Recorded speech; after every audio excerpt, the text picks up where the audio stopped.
So, how do you keep a glamping off-grid bathroom from freezing and also comfortable for guests in winter when you're on a solar system? I'll show you how we do it. So we have the lighting on a motion sensor right there. It kicks on as soon as you open the door. There's also a motion sensor right here, which activates this instant on carbon filament heater. And then in addition to that, there's a motion sensor that activates this toilet seat that is also heated. That keeps a guest comfortable as soon as they walk in. But for overnight, when you have extremely low temps that are below freezing, we also have a ducted diesel heater, and I'll step outside and show you how that works. And that just kicks on to keep the pipes from reaching actual freezing temps. So how this works, this is the air return, which recycles the air back through the heater.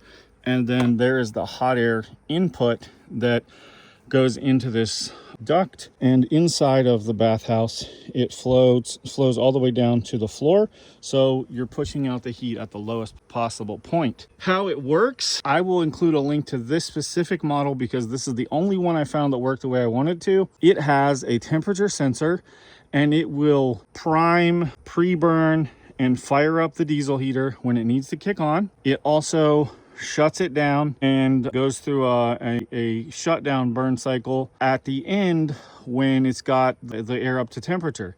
So it's also weatherproof. I added a little bit of shielding here just to give us a little extra insulation from rain or whatever, but it's a completely standalone unit. It's Bluetooth controlled, and I'll show you how the app works. Okay, so here we are. We loaded the app, and these are the controls you see. So I have it in auto start stop mode. Why this is important is all the other diesel heaters that I saw had a feature that you could hold a room at a certain temperature, but it would not shut down the diesel heater when it was not needed. So those diesel heaters would just keep burning fuel unnecessarily even when the temperature was right. It works flawlessly, and I'm going to include a link to this in the comments and the description.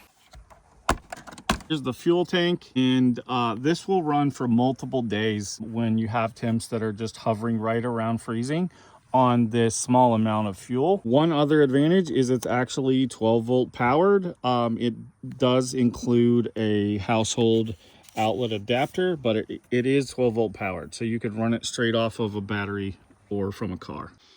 So the advantage of this setup is it's extremely energy efficient, and also it keeps things nice and cozy for our guests.